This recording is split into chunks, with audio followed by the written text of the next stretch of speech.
$9.36 tickets. And not just $10 tickets. The days of those huge gates and those huge numbers. And by the way, never mind the fact, look at the amount of resale tickets left in this game. A few months ago, people were calling Caitlin Clark the savior of women's basketball. Every arena was selling out. Ticket prices were exploding. Celebrities were sitting courtside. Sports networks were fighting for broadcast rights. And the WNBA looked like it had finally entered a completely different financial universe. But now, something feels very different. Because while league executives are celebrating billion-dollar television deals behind closed doors, fans online are staring at resale ticket prices that have completely fallen off a cliff. We are talking about seats selling for less than the price of a fast food combo meal. $8, $9. In the Caitlin Clark era, that number almost doesn't feel real. And the reaction from fans has been brutal. Social media is flooded with complaints about the Indiana Fever's offense, criticism of Stephanie White's coaching system, frustration over player chemistry, and growing concern about Caitlin Clark herself. Some fans believe the team is slowly draining the excitement out of the most electrifying player the league has ever seen.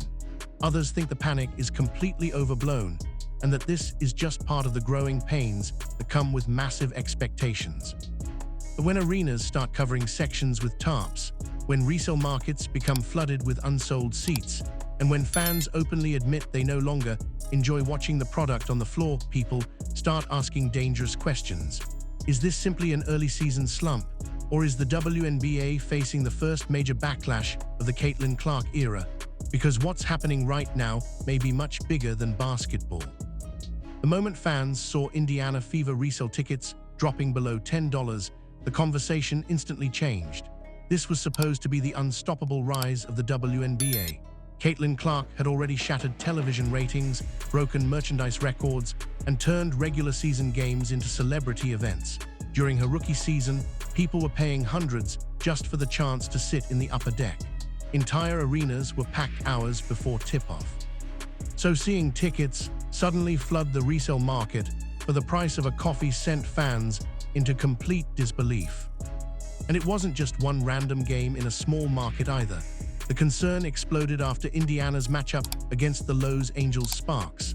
This was supposed to be a major showcase game, national television coverage, huge media attention, one of the biggest basketball markets in America. But when fans started posting screenshots online, people noticed something strange. Entire sections of the arena appeared closed off.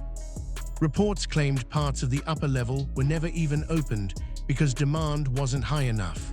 For a league that has spent the last year celebrating explosive growth, the optics looked terrible.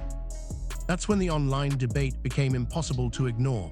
Fans started asking whether people were losing interest in the Fever specifically, or whether they were becoming frustrated with the product itself. Because in sports, ticket prices are emotional. They reflect excitement, energy, urgency. If fans believe a game is must-see entertainment, prices skyrocket naturally. But when prices collapse this fast, it usually means consumers are hesitating, and that hesitation can spread quickly. What made the situation even more alarming was the timing. Caitlin Clark had just put together another strong performance. The Fever were winning games. By normal sports business logic, ticket demand should have stayed red hot. Instead, thousands of resale seats sat untouched online, while social media turned into a war zone of criticism aimed directly at the coaching staff and offensive system. And once fans started connecting those empty seats to what they were watching on the court, the backlash became far more personal. Because according to many viewers, the real issue was Caitlin Clark at all. It was the style of basketball surrounding her, and that's where the anger towards Stephanie White truly exploded. What makes this entire situation so unusual is that the Indiana Fever are not lacking star power. Caitlin Clark remains one of the most talked about athletes in America. Every sports debate show still discusses her. Every road game still draws attention. Jersey sales remain massive. On paper, this team should feel unstoppable from an entertainment standpoint. But the problem fans keep bringing up has nothing to do with popularity anymore. It's about the actual viewing experience once the game starts. The frustration online has become impossible to ignore. Scroll through social media during a fever game and you'll see the same complaints appearing over and over again. Fans are furious about the pace, furious about the constant slowing down of transition opportunities, furious about possessions that end with stagnant ball movement and forced isolation plays instead of the fast, aggressive offense people expected to see when Caitlin Clark entered the league. A lot of viewers became fans because of Clark's style at Iowa. People fell in love with the chaos, the deep logo threes, the quick outlet passes, the non-stop pace that made every possession feel dangerous. Her games felt unpredictable in the best possible way. Even neutral basketball fans tuned in because they never knew what insane play was coming next. But critics argue that version of Clark has slowly disappeared inside Indiana's current system. Fans have especially pointed to moments where Clark appears ready to push the ball in transition, only for the offense to suddenly slow down into a half-court setup. And every time that happens, social media erupts instantly. People accuse the coaching staff of over-controlling the offense and removing the natural creativity that made Clark such a phenomenon in the first place. Whether those criticisms are completely fair or not, the perception itself is becoming a major issue. And perception matters in professional sports more than almost anything else. If fans believe a team is suppressing excitement, they eventually stop treating games like must-watch events. That's why the ticket conversation became so symbolic.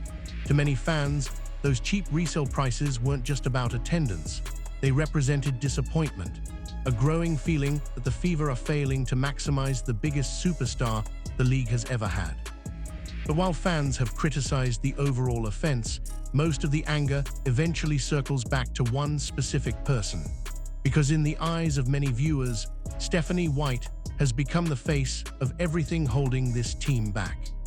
The criticism surrounding Stephanie White has escalated incredibly fast, and what makes it so intense is that many fans no longer view it as a small tactical disagreement.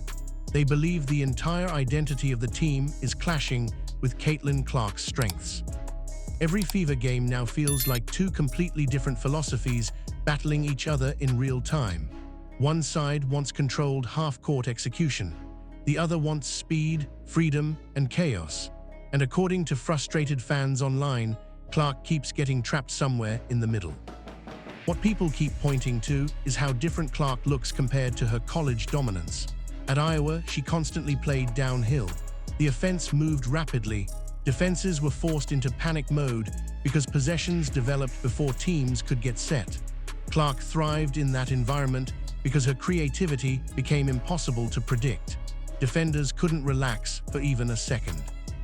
But critics argue that Indiana's current system slows everything down to the point where defenses recover comfortably before Clark can attack. The loudest complaints usually come after moments where Clark briefly catches fire in transition. Fans see quick passes, early shot clock attacks, fast movement, and aggressive spacing. The offense suddenly looks explosive. The crowd gets energized. Social media lights up immediately, but then the pace slows again, and viewers become frustrated watching long possessions filled with cautious ball movement and late clock shot creation. Another major criticism centers around play design. Fans constantly ask why the Fever aren't creating more off-ball movement for Clark. Why aren't there more staggered screens, more catch-and-shoot opportunities, more creative actions designed specifically to free her from double teams? Instead, many viewers feel Clark is being forced to work incredibly hard for every shot she gets. Some analysts have even argued that Indiana relies too heavily on Clark, improvising rather than building an offensive structure around her strengths. Of course, there are also people defending Stephanie White. Some fans believe the WNBA is simply a completely different level than college basketball, and that slowing the game down is necessary to reduce turnovers and improve efficiency. Others argue the team is still developing chemistry and that expectations became unrealistic after all the hype surrounding Clark's arrival. But regardless of which side people support, one thing is clear: the pressure is growing. Every sluggish offensive stretch now gets magnified online. Every awkward possession becomes evidence in a larger argument about whether the Fever are maximizing or wasting the league's biggest attraction. And according to many fans, the tension becomes even more obvious when certain players stop moving the basketball entirely. As criticism toward the Fever offense intensified, another conversation started dominating fan discussions online, and this one centered directly around Kelsey Mitchell. There's no question Mitchell is an elite scorer. Even critics admit that when she catches rhythm, she can completely change a game within minutes. Her ability to create shots off the dribble is one of the reasons Indiana has remained competitive during difficult stretches. But despite her scoring talent, many fans have become increasingly frustrated with how the offense flows whenever she takes over possessions. The biggest complaint revolves around ball movement. During several Fever games, social media erupted with clips showing possessions where Caitlin Clark appeared open or cutting into space while the ball never arrived. Fans started accusing Mitchell of playing hero basketball, arguing that the offense becomes isolation-heavy whenever she begins hunting her own shot. Whether that criticism is entirely fair or not, the perception has spread rapidly across the fan base. What makes the debate so emotional is how differently people view Clark compared to traditional guards. Fans don't just want Clark scoring points. They want the offense running through her constantly because they believe her passing and pace create easier opportunities for everyone else on the floor. So when possessions end with difficult contested jumpers instead of quick ball movement, frustration immediately builds. Viewers feel like the team is moving away from the exact style that made Clark such a massive draw in the first place. Critics also point towards certain box scores that seem to fuel the argument further. Games where Mitchell scores efficiently but records very few assists instantly become talking points online. Fans interpret those numbers as proof that the offense is becoming too individualized. And in today's social media environment, once a narrative starts building, every possession gets analyzed under a microscope. At the same time, Mitchell defenders argue she's being unfairly targeted because she's often forced to create offense late in the shot clock after stagnant possessions break down. They believe the larger issue is the offensive structure itself, not one specific player. Some fans even argue that Mitchell's scoring aggression is necessary because defenses focus so heavily on Clark. Still, the tension surrounding the backcourt dynamic continues growing. Every missed pass gets replayed online. Every awkward possession sparks new arguments. And many fans believe the lack of chemistry between Indiana's primary guards is becoming one of the biggest reasons the offense looks disconnected during critical moments. But according to frustrated viewers, there's another star player being affected by all of this too, and they believe her role inside the offense makes even less sense. While most of the attention stays focused on Caitlin Clark, a growing number of Fever fans believe another franchise cornerstone is quietly disappearing inside this offense. And that player is Aaliyah Boston. Coming into the season, many people expected Boston and Clark to become one of the most dangerous duos in basketball. On paper, it seemed almost automatic. An elite point guard with generational passing vision paired with a dominant post presence who could set screens, finish inside, and control the paint. Fans imagined non-stop pick-and-roll action shredding defenses every night. But according to critics, that version of the offense rarely appears consistently. Instead of constantly attacking downhill together, fans say Boston often looks stuck in awkward positions far away from the basket.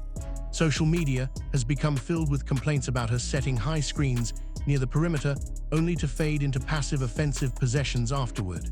Many viewers expected her to become the centerpiece of devastating two-player actions with Clark, yet critics argue the connection still feels surprisingly underdeveloped considering the talent involved.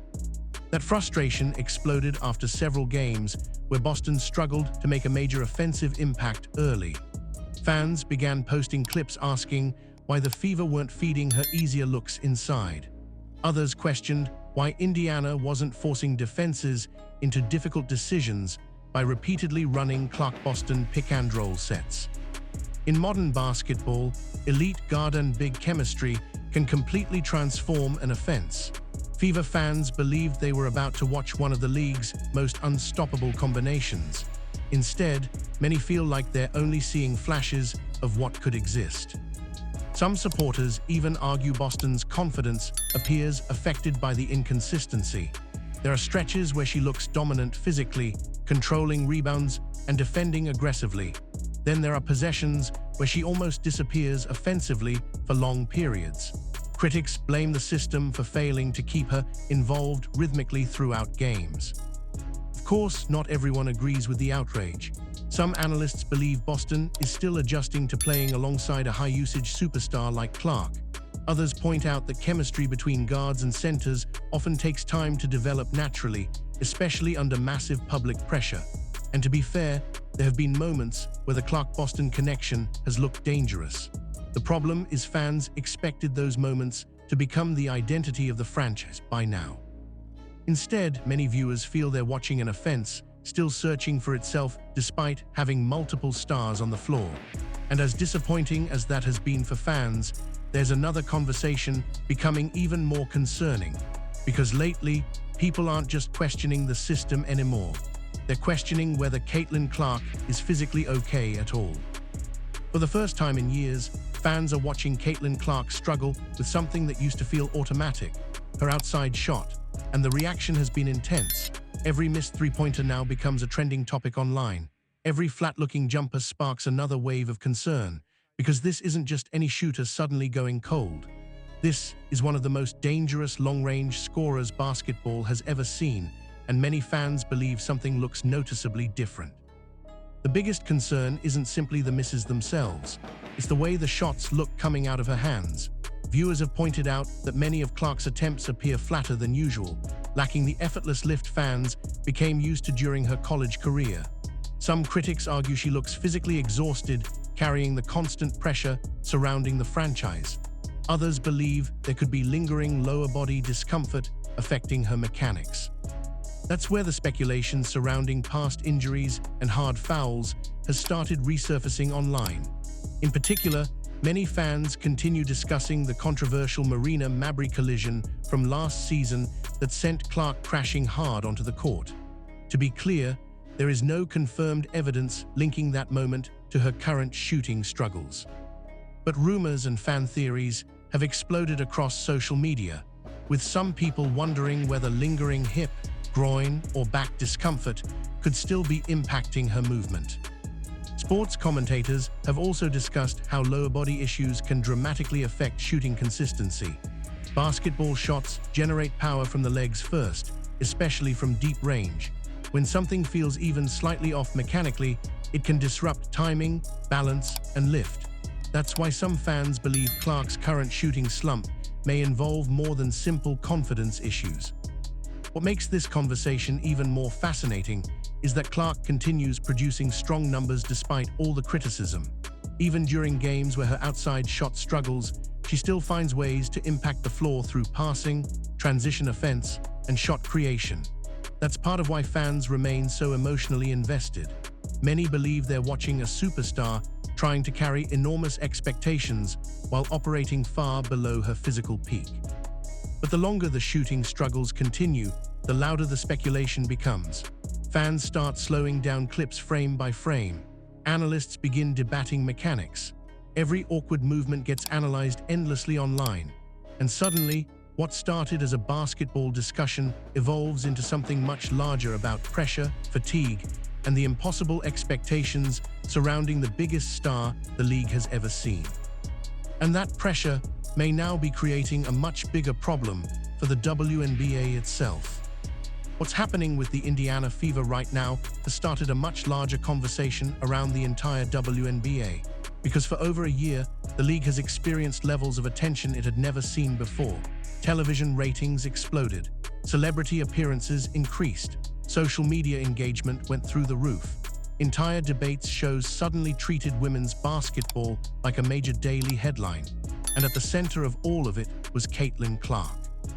That's why the recent ticket conversations have made so many people nervous. Critics are beginning to ask an uncomfortable question. how much of the league's current momentum is actually tied directly to Clark herself. Because if fans are losing enthusiasm, specifically when the fever become less entertaining to watch, that creates a dangerous dependency. It suggests viewers may not simply be loyal to teams or the league long-term. They may primarily be attached to the excitement Clark generates individually. And that's exactly why every fever game now feels so heavily scrutinized. Fans don't just want wins, they want an experience. They want fast breaks, logo threes, chaotic momentum swings, and viral moments that dominate social media the next morning. That's the product many people believe they were promised when Clark entered the league. So when games slow down into physical half-court battles with constant offensive stagnation, frustration grows quickly. Some analysts believe the league is now facing a balancing act it never fully anticipated. On one hand, the WNBA wants to showcase traditional professional-level basketball structure and discipline. On the other hand, the newer audience brought in by Clark often craves speed, entertainment, and offensive freedom above everything else. Those two audiences don't always value the same things. And right now, the tension between those expectations is becoming impossible to ignore. There's also growing concern about sustainability. The league recently celebrated massive television and media rights deals, which many viewed as proof that women's basketball had permanently entered a new financial era. But critics argue television hype alone means nothing if fan engagement weakens at the arena level. Empty seats become symbolic very quickly. Cheap resale tickets become talking points overnight. And once people begin questioning momentum publicly, perception can shift faster than anyone expects. Still, others believe this panic is wildly premature. They argue every major sports league experiences temporary attendance dips and early season overreactions. Clark remains one of the biggest draws in sports, regardless of a few rough weeks. And if the Fever eventually unlock their full potential, this entire controversy could disappear instantly. But until that happens, the questions will keep growing louder, and the image of those $8 tickets may continue haunting the conversation around the league for a very long time. At the beginning of this entire Caitlin Clark era, the WNBA looked unstoppable. Every headline felt bigger than the last. Record-breaking ratings, sold-out arenas, historic endorsement deals, billion-dollar television agreements. It felt like women's basketball had officially crossed into a completely different level of mainstream popularity almost overnight. And for a while, the momentum looked untouchable. But now, the conversation feels very different. Fans are no longer just celebrating growth. They're questioning direction. They're questioning coaching decisions, offensive philosophy, roster chemistry, and even the physical condition of the league's biggest superstar. Most importantly, they're questioning whether the Fever are actually maximizing the one player capable of transforming the economics of the entire sport.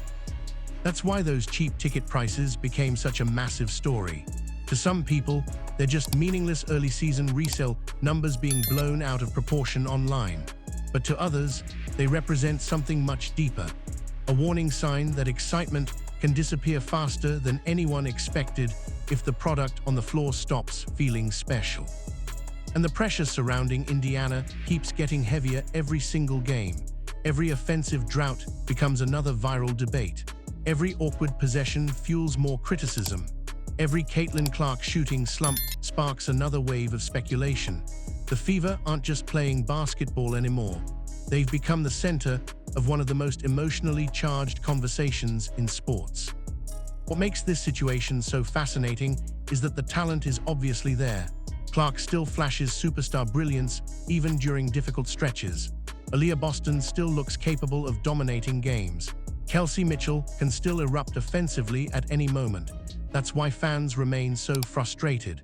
They don't believe the Fever are hopeless. They believe the team is underachieving compared to what it could become.